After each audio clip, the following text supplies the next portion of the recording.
And recording.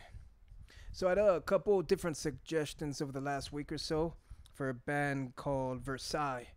Of those, I'm just going to go with the very first one I got. So Ascendead Master. I believe this is another Japanese band. And I found a live version that should be pretty good. It says HD. Ascendead Master.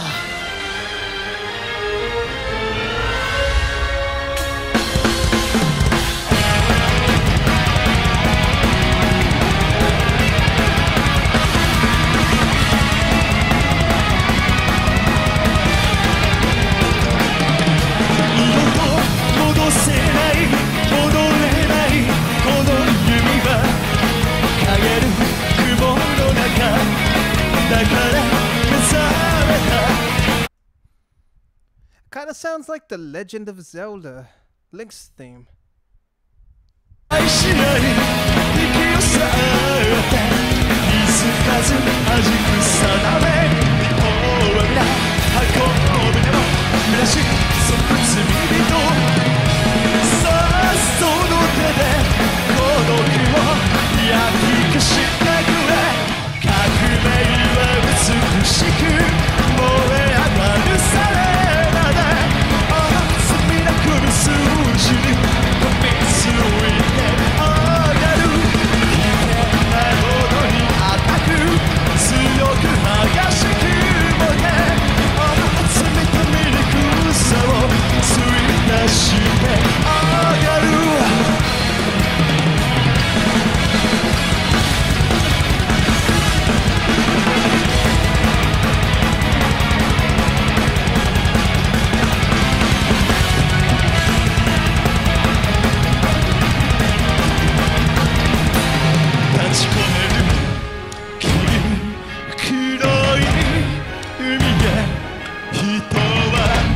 漕ぎ出し神は沈めた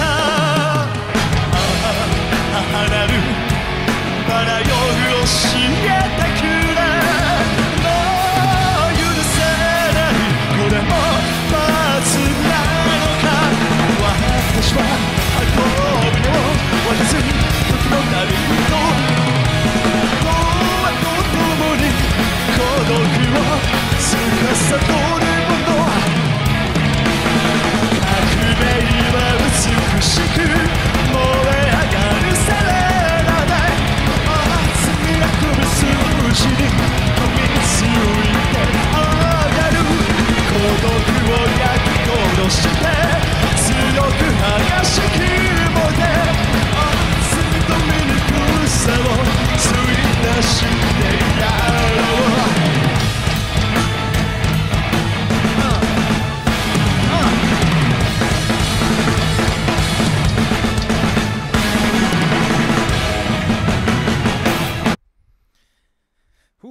That was a nasty, nasty breakdown. Whew, that sounded so good. The drummer is amazing. The drummer is amazing. The drummer is amazing. The very first thing I noticed, aside from that weird Legend of Zelda comment, the hell am I thinking? That I made earlier.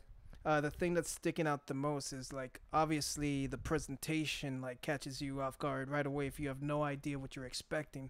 So saw the elaborate costume that pretty much all of them are wearing.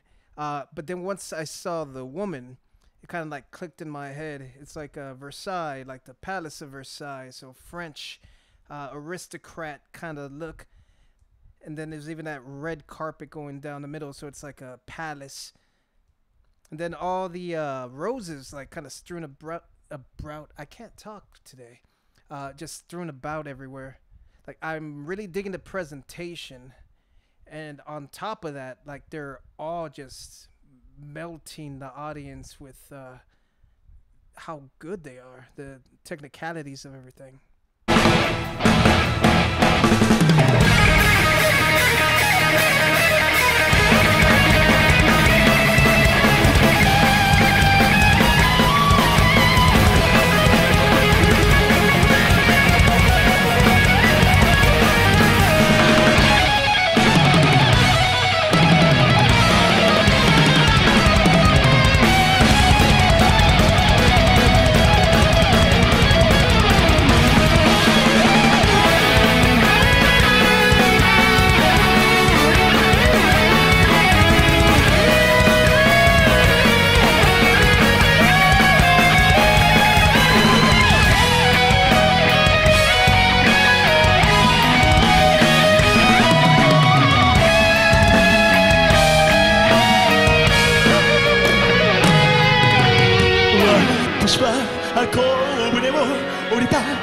な旅人そう永遠の罪人美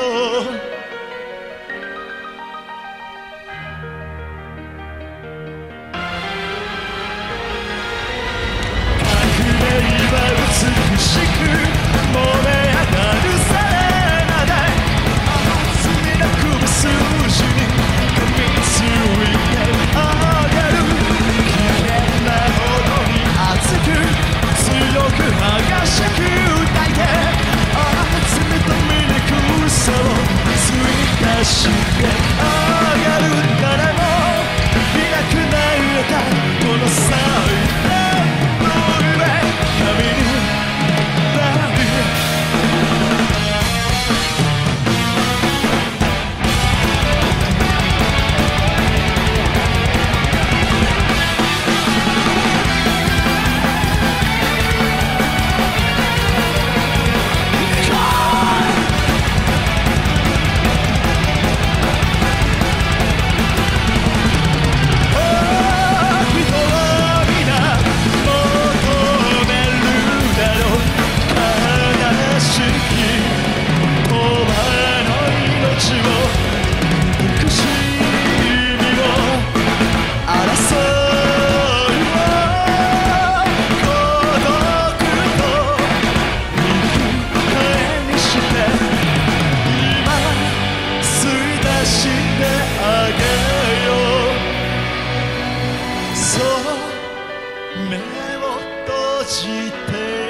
So I really need to learn Japanese more than like the handful of words that I know, because I can tell he's singing really well.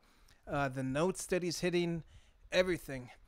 I just need to understand the story he's telling and the overarching sort of theme of the lyrics. Like that would make me enjoy the music that much more, I imagine. What's funny is that for a second there, I couldn't tell if they had a bassist or not because he's kind of lurking in the shadows.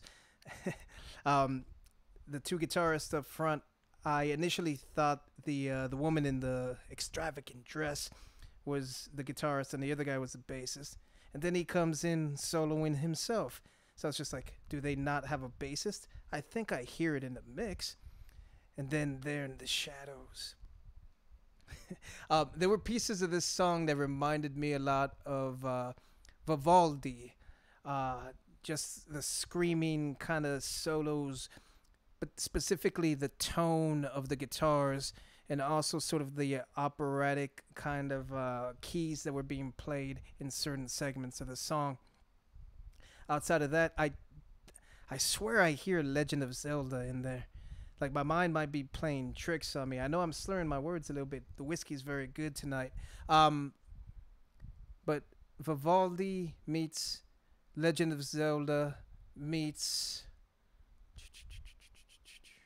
a drum machine. Everything about this was great. The presentation especially. I love going to shows, but I'm kind of stuck in a mindset now where if I go to a show, I'm either going to go to pit or I'm just standing in the background, just kind of appreciating the technical prowess of the players, but kind of just standing and watching. With like this kind of presentation, I feel like that's more of a show. Like I get my money's worth by going there and seeing like the extravagant layout, the costuming, everything. Yeah, this was good. I guess I'm gonna have to check out more of them too.